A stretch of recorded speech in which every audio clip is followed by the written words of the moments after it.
Le numérique a-t-il tué le livre? Le numérique a-t-il tué la musique? En écouter tous les chantres de l'ancien monde. Le piratage, c'est scandaleux, on vous envoie le FBI, on vous en met en prison, les lois Hadopi, j'étais expert Hadopi, parce que il me semble que j'étais contre la loi Hadopi de manière intelligente, comme si on pouvait être contre cette loi de manière idiote, elle-même est tellement idiote. En fait, nous sommes dans une rupture de modèle, nous sommes dans la rupture du modèle entre l'économie matérielle et l'économie immatérielle. L'économie matérielle est une économie de rareté, l'économie immatérielle est une économie d'abondance. Dit brutalement, quand on partage un bien matériel, il se divise.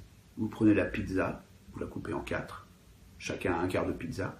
Quand on partage un bien immatériel, il se multiplie. Vous envoyez un fichier son à 10 copains, qui eux-mêmes l'envoient à 10 copains, etc. Et c'est comme la multiplication des petits pains, le fichier son n'est pas détruit. Il existe un conte qui illustre ça de manière remarquable. C'est un conte que j'ai retracé jusqu'au Moyen-Âge, un conte qui existe en Chine, en Iran, en Afghanistan, en Corée, au Japon, en France, en Angleterre. En France, on l'attribue à Saint-Yves. Mais ce conte, en fait, pour l'instant, la première source que j'ai vue, c'est Nesraddin Hajj, qui est un conteur turc du IXe siècle. Et ce conte, qui est le même conte sur toute la route de la soie, parle d'un mendiant et d'un cuisinier. C'est un mendiant qui s'approche d'un très grand restaurant, et c'est bon, mais le mendiant n'a pas d'argent, donc il ne cherche pas à rentrer. Sauf que le cuisinier est furieux de voir ce pouilleux près de son magnifique restaurant, sort et lui demande de partir. Le mendiant refuse. Le cuisinier lui dit « alors tu dois me payer ». Alors là, le mendiant commence à lui taper dessus, ils en viennent aux mains, on appelle les gendarmes et on les amène devant le juge. Le juge écoute les parties. Le mendiant dit « moi, monsieur le juge, j'ai pas mangé, donc j'ai pas à payer ». Le cuisinier dit « il n'a pas mangé, mais il a humé.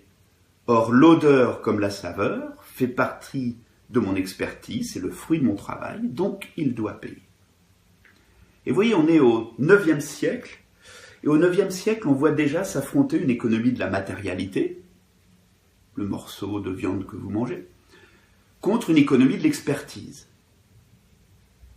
L'odeur fait partie de mon expertise. Posez-vous la question, tiens, vous êtes le juge, qu'est-ce que vous faites? Est-ce que vous prenez parti pour le mendiant et vous dégoûtez le cuisinier? Ou est-ce que vous prenez parti pour le cuisinier? Après tout, nous sommes dans une société qui est basée sur l'expertise et vous faites payer le mendiant. Très bonne question. Je peux vous rassurer, quand je la pose en public, j'ai un taux d'abstention qui dépasse largement celui d'une élection municipale. Parce que c'est effectivement un débat pas très facile. Alors l'histoire continue de la manière suivante. Le juge se tourne vers le mendiant et lui dit « donne-moi une pièce de monnaie ». Et le pauvre mendiant, la mort dans l'âme, ayant perdu son procès, donne au juge sa seule et unique pièce de monnaie. Le juge s'en saisit, se tourne devant le cuisinier. « Tu as entendu, donc tu es payé. » Et il rend la pièce de monnaie au mendiant. Alors en fait, quand on analyse cette histoire sur économie matérielle, économie immatérielle, économie de rareté versus économie d'abondance, on se rend compte de la chose suivante. C'est que manger, c'est une économie de rareté. Le morceau de viande que vous mangez, personne d'autre ne le mangera.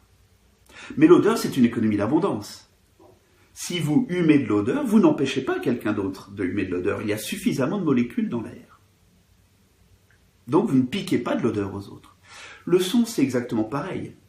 Quand Glenn Gould joue sur scène, qu'il y ait 1, 10 ou 100 auditeurs dans la salle, aucun de ces auditeurs n'empêche les autres d'écouter la musique. Et donc le juge, que fait-il? Il répond de l'économie d'abondance dans l'économie d'abondance. Aujourd'hui, cette économie d'abondance, elle est partout. Je veux dire, l'économie d'abondance, c'est l'économie de la musique. Et donc les règles sont totalement différentes. L'économie de rareté, je cherche à maximiser le gain par transaction. L'économie d'abondance, je cherche à maximiser le nombre de transactions. Alors ne nous étonnons pas si nous voyons fleurir toutes ces économies communautaires, Blablacar, Airbnb, Drivey, etc. C'est que quand vous avez 1000 clients, eh bien vous avez 1000 transactions. Tandis que quand vous faites une plateforme avec 1000 membres de la communauté, eh bien vous avez déjà au minimum 1000 au carré, c'est-à-dire 1 million de transactions. Autrement dit, toutes ces économies sont en fait des économies qui privilégient le flux par rapport au stock. Il vaut mieux maximiser le nombre de transactions plutôt que de maximiser le montant par transaction.